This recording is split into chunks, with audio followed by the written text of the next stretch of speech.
It seems like all we talk about on this channel recently is gear. And I honestly don't know how it happened, but it's been fun. However, all this precious gear seems to only get endless praise. So today, I'm here to pick on motorcycle gear and all the ways it gets in the way of our regular daily biker lives.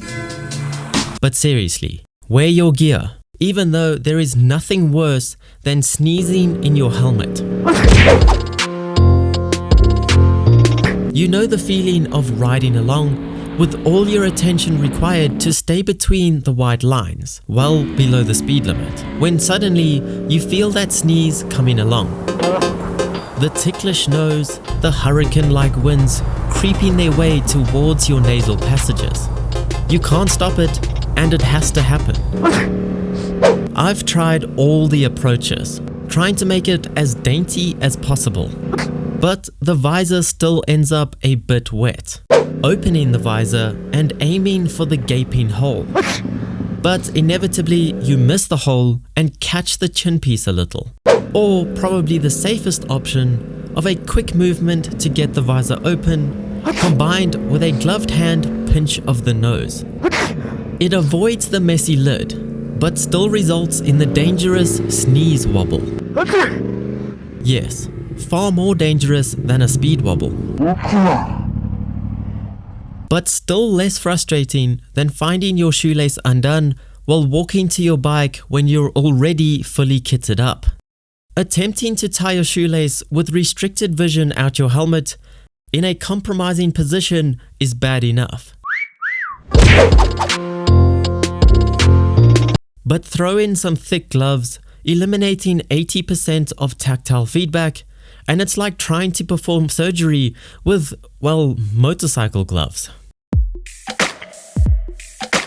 Every fiddly task on a bike is designed with gloves in mind. Hence the big squishy buttons on the clocks that conform to your inflated thumbs.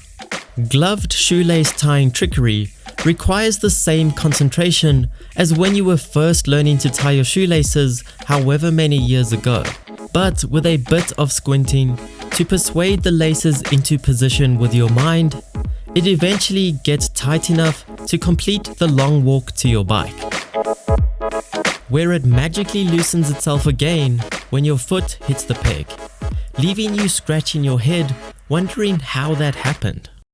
Well, actually, I've just got an itchy head, and thanks to the bloody helmet, I can't get there to alleviate the torture. And to make it worse, the jacket restricts your movement, so you'd never actually be able to get to the back of your head, even if it wasn't covered by an expensive hat. Twist and turn all you like, but the only option is to undo all the hard work of getting geared up. Although it is worth it, because once an itch is on your mind, it can drive you insane enough to buy a Harley. Occasionally, the exact opposite catches you by surprise.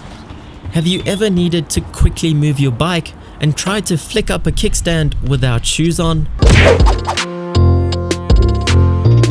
And not just any kickstand, an unnecessarily thin kickstand, with the stiffest hinge you've ever seen and unavoidable protruding bits.